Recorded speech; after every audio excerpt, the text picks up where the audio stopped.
कार्यक्रम के पुण्यार्जक हैं श्री दिगंबर जैन संरक्षणी सभा एवं सकल जैन समाज, जबलपुर, मध्य प्रदेश। संसार अनुप्रेक्षा का वर्णन विभिन्न गाथाओं के माध्यम से चल रहा है और उसमें नरक गति का वर्णन किया, संक्षेप से वर्णन किया है। इसका वर्णन गणधर परमेष्टि भी करने में अक्षम सिद्ध होते हैं। बहुत विचित्र है संसार का परिणमन, क्योंकि अनंतकालीन यह संसार चल रहा है और प्रत्येक जीव का संसार विभिन्नता को लेकर के है। प्रत्येक जीव के अंदर जो भी भाव उत्पन्न हो रहे हैं वे भाव एक दूसरे से कोई भी समानता नहीं रखते हैं और अपने परिणामों के कारण कर्मों का अर्जन होता है, संचय होता है। एक महत्वपूर्ण विषय आपके सामने सैद्धांतिक विषय रख रहा हूँ, वह ये है, मूल में 8 कर्म होते हैं, उत्तर प्रकृतियों की अपेक्षा से 148 हो जाते हैं और उनमें 120 प्रकृतियाँ बंद के योग्य हैं, ऐसा वर्णन मिलता है अवैध विवक्षा को लेकर के। डिटेल इसमें नहीं जाना चाहते हैं, किंतु ये विषय जरूर रखना चाहते हैं कि आयु कर्म का बंध हमेशा नहीं होता। आयु कर्म को छोड़ कर के अन्य जितने भी कर्म हैं वे अपने अपने योग्यता को लेकर के निरंतर उनका बंध हो सकता है। निरंतर का अर्थ कर्म बंध की अपेक्षा से कहा जा रहा है। उसमें भी उत्तर प्रकृतियों के अपेक्षा से कुछ सांतर भी अंतर को लेकर के भी हो सकते हैं। जैसे साता का बंध हो रहा है तो असाता का नहीं होता, असाता का बंध हो रहा है तो साता का नहीं होता। इस प्रकार जो है निरंतरता और सांतर, उभय बंदी आदि बहुत सारा विषय कर्म सिद्धांत संबंधी है, उसमें हमें नहीं जाना अर्थात ये जन साधारण का विषय नहीं है। जो स्वाध्यायशील हैं उनके लिए तो ये विषय पकड़ में आ सकता है, किंतु सामान्य रूप से ये कहना चाहते हैं आयु कर्म का बंध जो होता है वह निरंतर नहीं होता, किंतु आयु कर्म को छोड़ करके जो 7 कर्म हैं उनका बंध यथायोग गुणस्थान के अनुरूप होता ही रहता है। और दूसरी बात यह है कि आयु कर्म की जो स्थिति है अन्य कर्मों के अपेक्षा से बहुत अल्प है। मनुष्य और तिर्यंच गति में आयु कर्म की जो स्थिति है वह मिनिमम अर्थात जगन्य की अपेक्षा से अंतर्मुख है और उत्कृष्ट की अपेक्षा से 3 पल्य प्रमाण कहा है। और देव और नर गति में 10,000 वर्ष जगन्य आयु है और उत्कृष्ट आयु 33 सागर कहा है। इसके साथ कोड़ाकुड़ी शब्द का प्रयोग नहीं किया है। सागर है, सागर भी बहुत लंबा चौड़ा काल होता है, किंतु 1 सागर 2 सागर इस प्रकार करते करते 33 सागर तक उसकी स्थिति बनती है, चाहे नरगति संबंधी हो चाहे देवगति संबंधी हो, किंतु इसमें कोड़ाकुड़ी का कोई भी संबंध नहीं जुड़ा। किंतु अन्य कर्मों के साथ कोड़ाकुड़ी सागर का ये संबंध जुड़ा हुआ है। सागर तो सबके साथ है, किंतु उसमें भी कोड़ाकुड़ी बहुत लंबा चौड़ा काल माना जाता है। समझने के लिए ज्ञानावरणी, दर्शनावरणी, अंतराय और वेदनी, इनका जो उत्कृष्ट स्थितिबंध है वह 30 कोड़ाकुड़ी सागर है ना, 30 कोड़ाकुड़ी सागर प्रमाण को लेकर के है। और सप्ततिर्मोहनी से मोहनी की 70 कोड़ाकुड़ी है, नाम और गोत्र की 20 कोड़ाकुड़ी है। इस प्रकार वर्णन आता है। अब सोचो, और एक समय में जो कर्मबंध हुआ है परिणामों के अपेक्षा से, वह एक समय में जो परमाणु कर्म के रूप में परिणत हुई हैं, उनकी स्थिति मिथ्यात्व की अपेक्षा से 70 कोड़ा कोड़ी सागर, एक सागर, दो सागर, तीन सागर, इस प्रकार करके हैं 1 लाख, 2 लाख, 10 लाख करते हुए 1 करोड़ तक पहुंच गए। करोड़ अलग है, कोड़ा कोड़ी अलग है। 1 करोड़ को 1 करोड़ से अपने गुना किया है, उसका जो गुणनफल आता है वह 1 कोड़ा कोड़ी सागर तो जुड़ा हुआ है।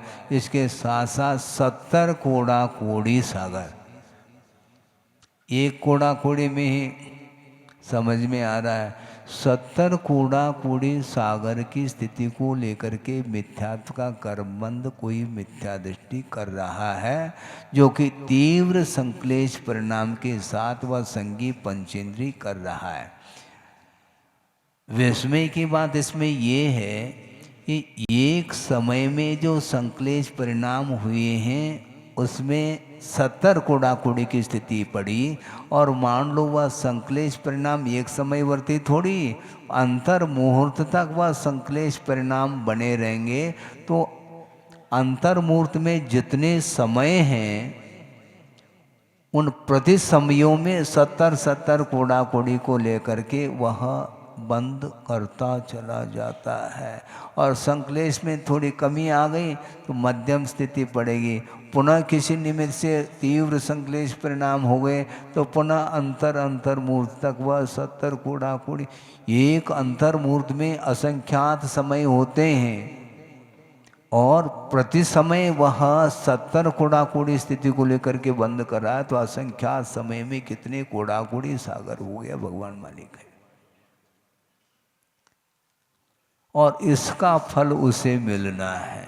इसलिए बोलते हैं ये कर्म बंध की परंपरा टूटती नहीं है, और जिसने तोड़ दी वह महान पुण्यशाली माना जाएगा, क्योंकि अनंत संसार का विच्छेद जिसने किया है वही पुण्यशाली माना जाता है। किंतु जिसने एक बार भी सम्यक को उपलब्ध नहीं किया तो उसकी मिथ्यात्व की जो परंपरा है वो अनंतकालीन परंपरा है, और कब तक वह परंपरा चली जाएगी कह नहीं सकते।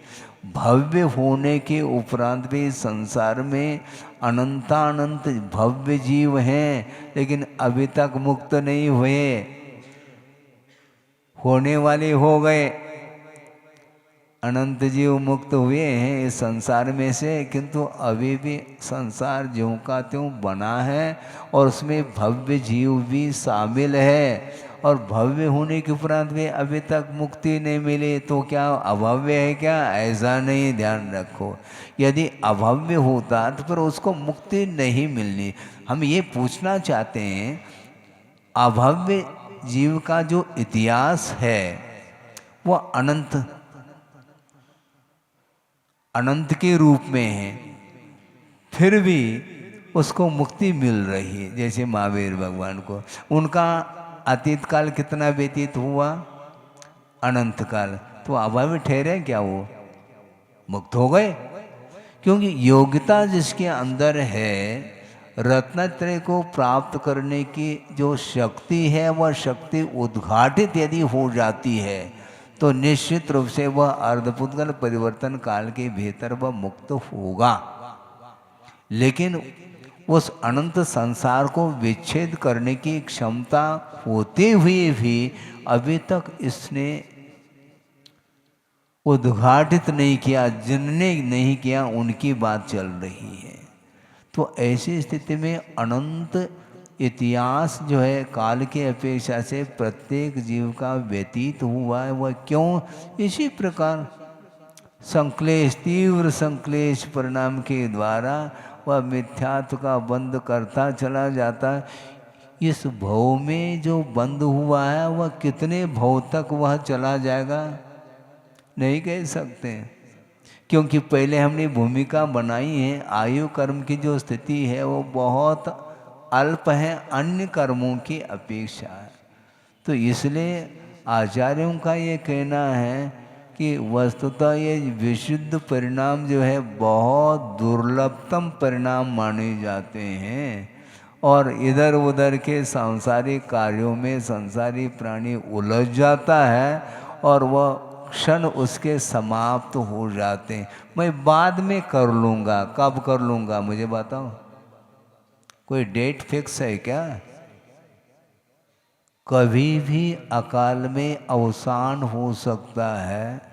मात्र नियामक रूप से कौन से जीव हैं जिनका अकाल मरण नहीं होता, तो आचार्यों ने कहा कि देव नार की भोग भूमि जो मनुष्य और तिर्यंच, इनका अकाल मरण नहीं होता, और जो चर्म शरीरी होता है उसका नहीं होता, चर्मोत्तम जिसको बोलते हैं।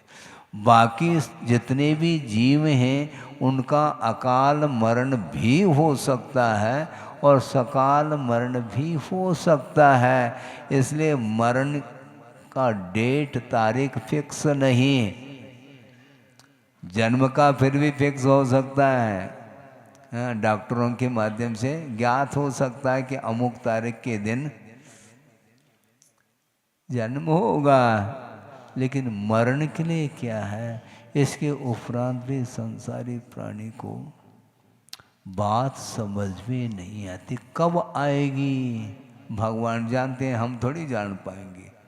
भगवान ही जानते हैं कि आपको मुक्ति कब होगी। उनके ज्ञान में सब है, लेकिन हमारे ज्ञान में क्या है, कुछ भी नहीं है। इसलिए ये जो दुर्लभ पर्याय मिली है इसका सदुपयोग करो, ये कहा जा रहा है। दुरुपयोग करता है, पुण्य का उदय आ गया, दोनों हाथ से उसका उपभोग करो। महाराज आप भी तो दोनों हाथ से लेते हैं, कर पात्र में लेते हैं, ध्यान रखो। हाँ, हम पेट ही नहीं भरते। एक बार आहार श्रवण लेता है, विधिवत आगम के अनुरूप लेता है, और बस पेटी भरने के लिए नहीं आया। वो जितना आवश्यक है क्षुधा के निवारण करने के लिए वह आहार ग्रहण करता है, और 24 घंटे के लिए वह धर्म ध्यान करता रहता है। उनको कोई विकल्प नहीं। महाराज ये तो आपके लिए, हम तो कमाना पड़ेगा, उसके बिना थोड़ी। आपको तो कमाना है नहीं, आपको क्या अनुभव है? मैं हाँ ठीक है तो कहा आपने, क्योंकि मेरा कोई व्यापार तो है ही नहीं, सब कुछ छोड़ करके आए हैं। और वह पुण्य के उदय में यदि मिलता है तो लिया जाएगा, याचना नहीं करेंगे मुझे मिल जाए, ऐसा नहीं। विधिवत जाएंगे, मौन चले जाएंगे, और यदि मिल जाता है तो आगम के अनुरूप लेकर के आ जाएंगे। इतना होता है। लेकिन स्थिति ऐसी है कि हमेशा संसारी प्राणी के परिणाम संक्लेश को लेकर के ज़्यादा है। विशुद्धि की मात्रा बहुत अल्प है, संक्लेश की मात्रा, उसका काल भी बढ़ता चला जाता है। कुछ एक क्षण के लिए थोड़ी सी विशुद्धि बढ़ गई और पुनः संक्लेश हो गया, और संक्लेश होता होता पता नहीं कितने काल तक वह संक्लेश करता है। हमेशा दुखी रहता है। सुख के क्षण और दुख के क्षण में यदि तुलना करेंगे तो दुख के क्षण तो उसका कोई पार नहीं है। कुछ क्षण के लिए थोड़ा सा अवसर मिलता है, उसमें में ही वो फूला नहीं समाता, और पुनः वह कर्म कर लेता है, तो पुनः उसका फल भोगना है। अर्थ ये है, आप स्वतंत्र हैं। विशुद्धि के साथ देवगुरु शास्त्र के प्रति श्रद्धा का भाव रखते हुए निरंतर आप कर्म की निर्जना कर सकते हैं, ऐसा कहा है। संयम धारण करने के बाद वह निरंतर वह कर्मों की निर्जरा करता रहता है। एक समय में असंख्यात कर्मों की निर्जरा करता है जो विवेकशील व्यक्ति है। श्रमण आदि नहीं है तो वह अज्ञान के कारण प्रति समय निर्जरा असंख्यात कर्मों की होती है, किंतु बंध जो होता है वह अनंत गुना होता है। उसमें असंख्यात नहीं, क्योंकि प्रति समय वह बंद कर रहा है। कितने परमाणु कर्म के रूप में परिणत हो रही हैं, किसी को भी ज्ञात नहीं, न खुद को ज्ञात है न दूसरे को ज्ञात है? अभव्य राशि से अनंतवें भाग और अनंत गुणे और शुद्ध राशि से अनंतवें भाग प्रमाण, इतने क्वांटिटी में वो कर्म वर्णाएं कर्म के रूप में परिणत होकर के आत्मा के साथ उनका संबंध होता चला जा रहा है। इसको अता पता ही नहीं और वह करता चला जा रहा है। तो ऐसे स्थिति में दुर्गति से वह बच नहीं पाएगा। और वर्तमान में जो भी पर्याय आप लोगों को मिली है, ये बिना अतीत के पुण्य के संचय के बिना संभव ही नहीं है। और जो ये पर्याय मिली है और पुनः इसको गमाएंगे फिर कमा नहीं पाएंगे।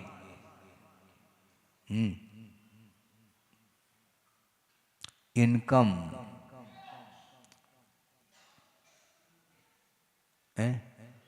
कम इन वो पुण्य कर्म जो है ना, जो आता है वो कम आता है, इसलिए इनकम नहीं हो सकता।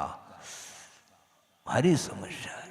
क्या करें महाराज? करना क्या है? आपको स्वयं को ही परिणामों को सुधारना है। सुधारने के लिए एक शास्त्र निमित्त बन सकते हैं और गुरु भी आपके विकास के लिए एक निमित्त के रूप में उपस्थित हो सकते हैं।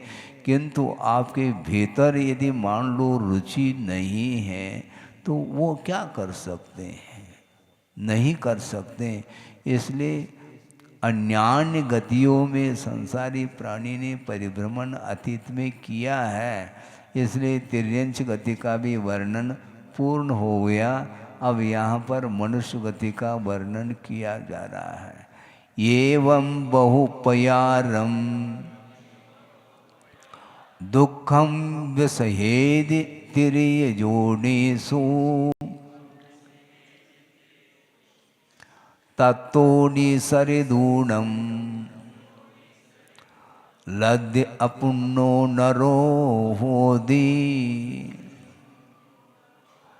इस प्रकार जो वर्णन किया है उसके अनुरूप अनेक प्रकार के दुख का वह अनुभव करता है, सहन करता है। कहाँ पर? तिर्यंच पर्याय में। और तत्तो निसरिदूनम, उस तिर्यंच पर्याय से निकल करके मनुष्य तो हुआ है, किंतु लब्धि अपुन्नो नरो, लब्धि अपर्याप्तक मनुष्य हुआ। महाराज ये लब्धि पर्याप्तक क्या वस्तु है? ये मनुष्य तो है, इसके पास मनुष्य आयु का उदय है, मनुष्य गति का उदय है और मनुष्य पर्याय उसको मिली है, किंतु वह समूर्छन मनुष्य माना जाता है। जो कि मनुष्य के शरीर में ही कुछ ऐसे गुप्तांग वगैरह होते हैं, वहाँ पर पसीना आदि रुकने से वहाँ पर उनकी उत्पत्ति होती है, ऐसे आगम का उल्लेख है। वो दिखाई नहीं देते है। त्रस और त्रस में भी मनुष्य है, किंतु वह लब्धि पर्याप्त का अर्थ अंतर्मूर्त में उनका अवसान हो जाता है। वो गर्वज नहीं है, किंतु समूर्छन जीव माने जाते हैं। जिस प्रकार समूर्छन तिर्यंच होते हैं, तिर्यंच गर्वज भी होते हैं और समूर्छन भी होते हैं, उसी प्रकार मनुष्य भी समूर्छन होते हैं। लब्धि पर्याप्त का अर्थ अपर्याप्त नाम कर्म के उदय के कारण यथायोग जो पर्याप्ति उन्हें मिली हैं उनको वह पूर्ण नहीं कर पाता और अवसान हो जाता है। आप पर्याप्तक हैं, वो लब्धि पर्याप्तक। इसकी व्याख्या सूक्ष्म है, इसलिए यह श्रद्धान का विषय बनता है। इन पर्याप्तियों का स्वरूप क्या है आदि आदि ये प्योर जो है सिद्धांत का, कर्म सिद्धांत का विषय है, इसलिए वहाँ तक हम नहीं जाना चाहेंगे। किंतु लब्धि पर्याप्त का अर्थ अंतर्मूर्त में अपर्याप्त नाम कर्म के उदय के कारण वो पर्याप्तियाँ पूर्ण नहीं कर पाता। पर्याप्तियाँ कितनी होती हैं? 6 पर्याप्ति होती हैं। आहार पर्याप्ति, शरीर पर्याप्ति, इंद्रिय पर्याप्ति, श्वासोच्छ्वास पर्याप्ति, भाषा पर्याप्ति और मन पर्याप्ति। ये 6 पर्याप्ति हैं। यथायोग्य अपने अपने मार्गणा के अनुरूप, इंद्रिय आदि के अनुरूप वो पर्याप्तियाँ प्राप्त होती हैं और एक साथ पर्याप्तियों को वह प्रारंभ तो करता है, पूर्ण नहीं कर पाता और अवसान हो जाता है।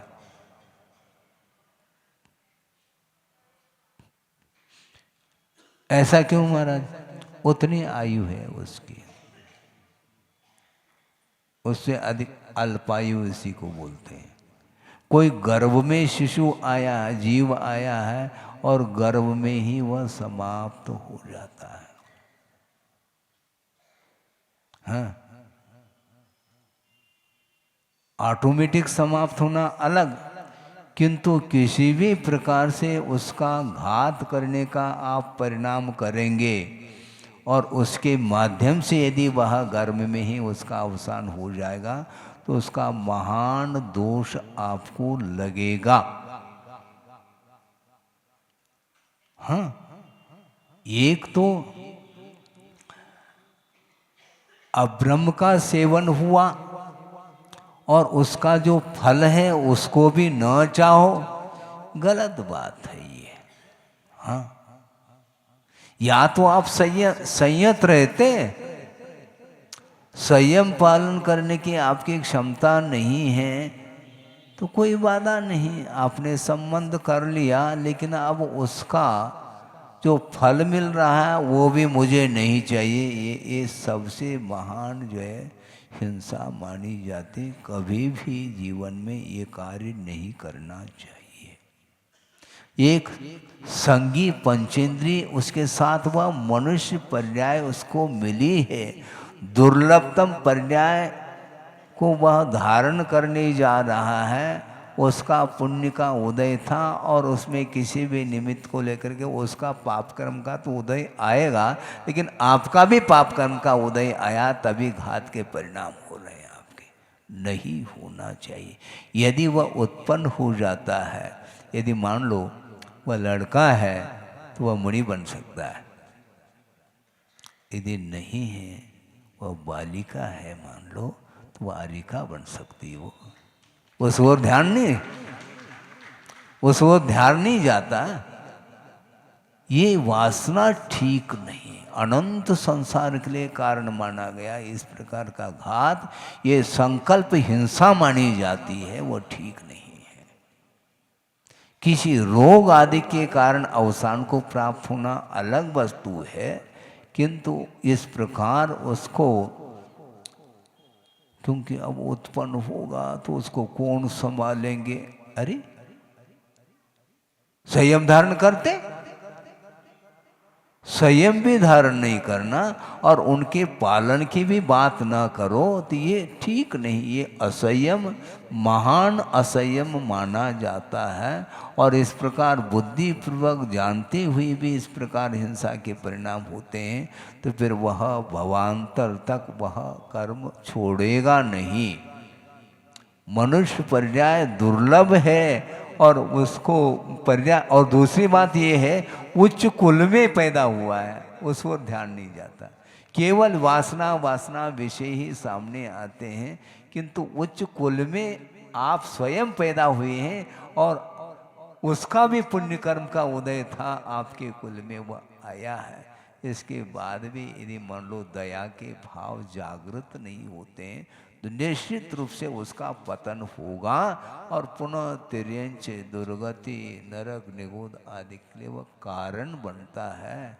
इसलिए आप समझदार हो क्योंकि आप मनुष्य पर्याय में हैं और सम्यक दृष्टि सम्यक दर्शन को भी प्राप्त कर सकते हैं, सम्यक दृष्टि भी हो सकता है, किंतु इस प्रकार के परिणाम आएंगे तो निश्चित रूप से सम्यक दर्शन भी समाप्त होगा और संयम आदि के लिए तो कुछ पूछो ही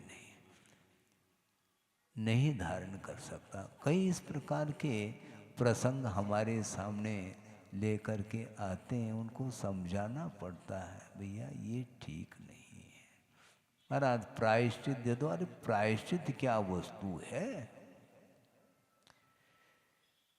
भूल हो जाना अलग, किंतु जानबूझ करके आप कर रहे हैं। किसी को किसी का पैर लग गया, मान लो, भैया क्षमा कर देना, आई एम सॉरी, लेकिन जानबूझ करके आप ठोकर दे रहे हैं उनको, वो ठीक नहीं। इसको अतिचार नहीं बोलते, इसको अनाचार बोलते हैं, ये ध्यान रखें। भूल जो होती है वह होश हवास नहीं होने से, प्रमाद आदि के कारण ये होता है, किंतु जानबूझ करके वह कर रहा है, वह संकल्पी हिंसा के अंतर्गत आता है। यह जीव मेरे द्वारा मारने योग्य है, मैं इसको मारता हूँ, ऐसा जो संकल्प है यह संकल्पी हिंसा मानी जाती है। और एक मनुष्य पर्याय को प्राप्त करने जा रहा है, उसका घात जिसके द्वारा हो रहा है, उसका पाप कहाँ तक ले जाएंगे हम नहीं कह सकते। इसलिए हमने भूमिका बनाई थी कि वह विषय और कषाय के कारण इस प्रकार के भी परिणाम कर लेता है, उसको ये ज्ञात नहीं कि इसका परिणाम भविष्य में कितना भोगना पड़ेगा, उस ओर उसकी दृष्टि नहीं, मात्र विषय ही दिख रहा है। तो ऐसी स्थिति में वह परोपकार की भावना क्या कर सकता है?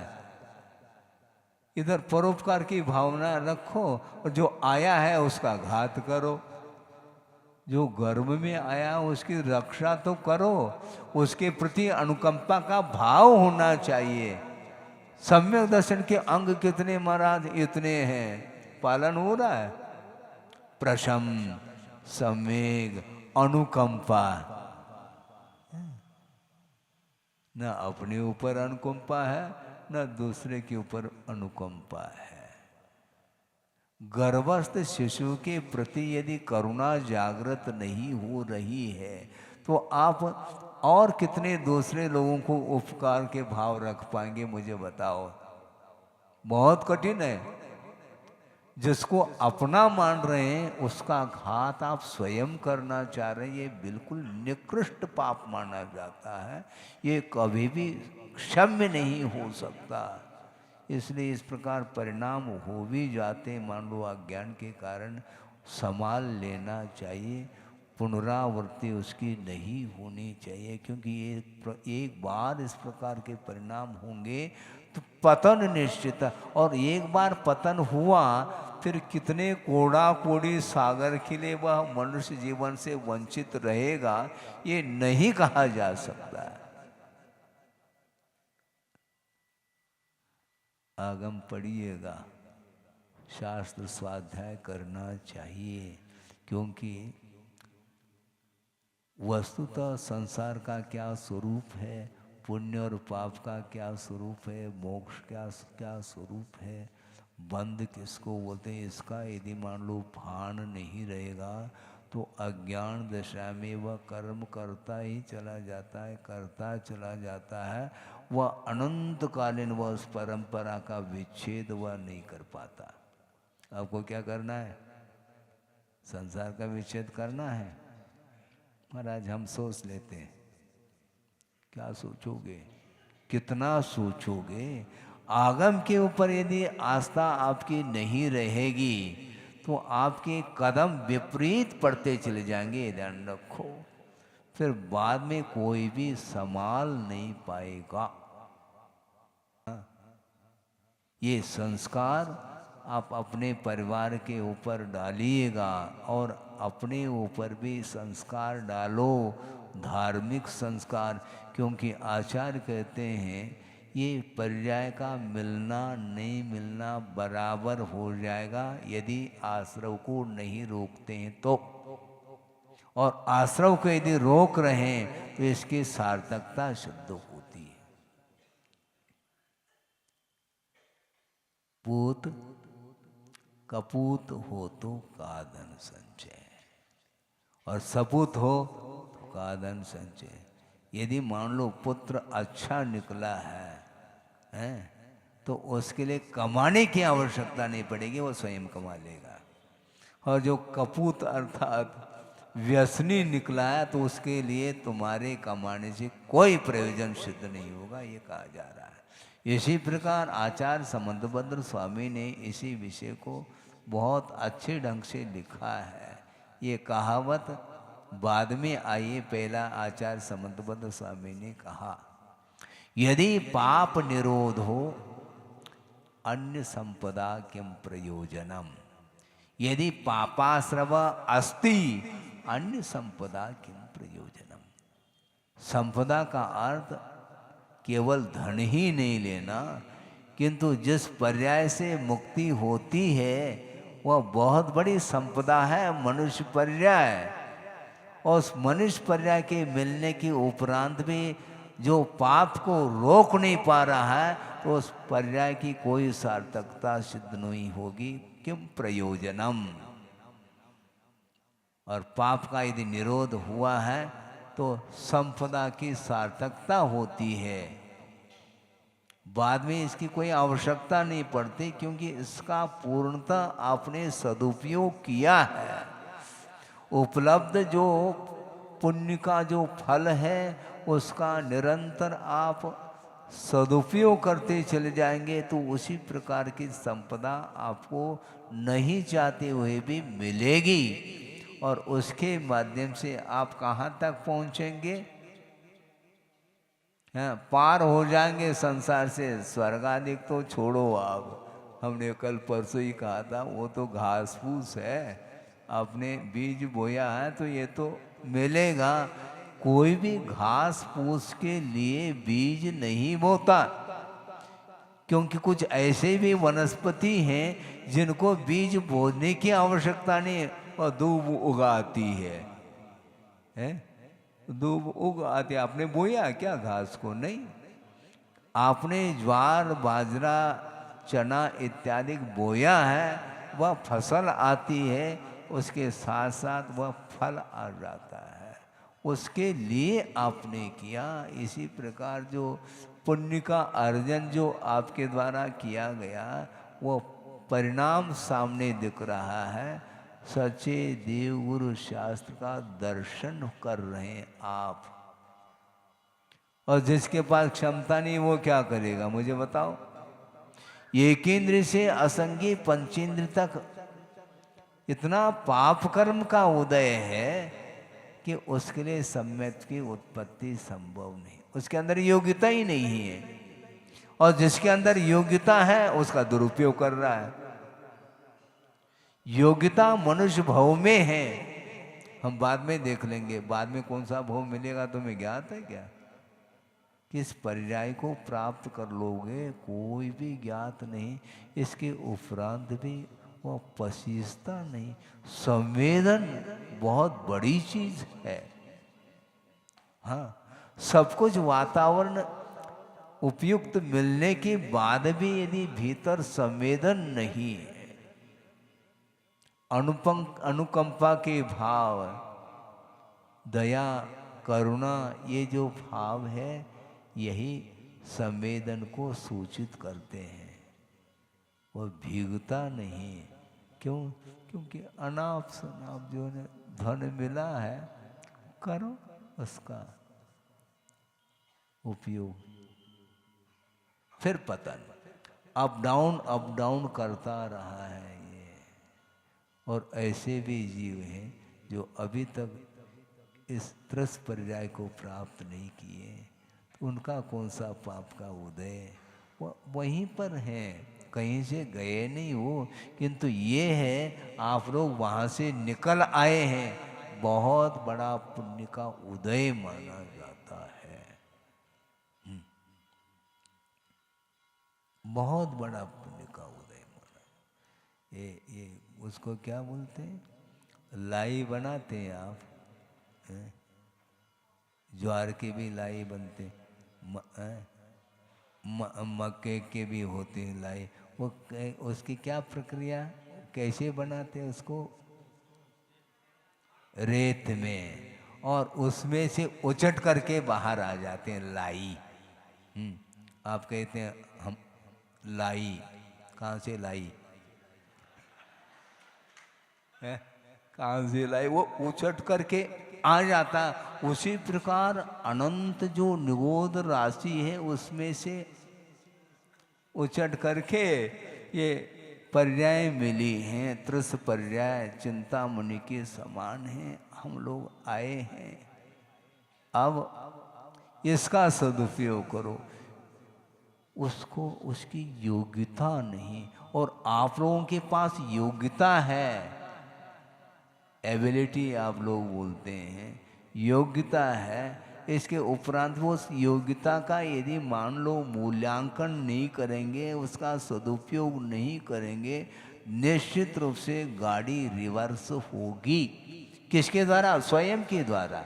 स्वयं ही बैक ले जा रहा है अपनी गाड़ी को, कोई दूसरा नहीं, स्वयं ड्राइविंग कर रहा है पीछे।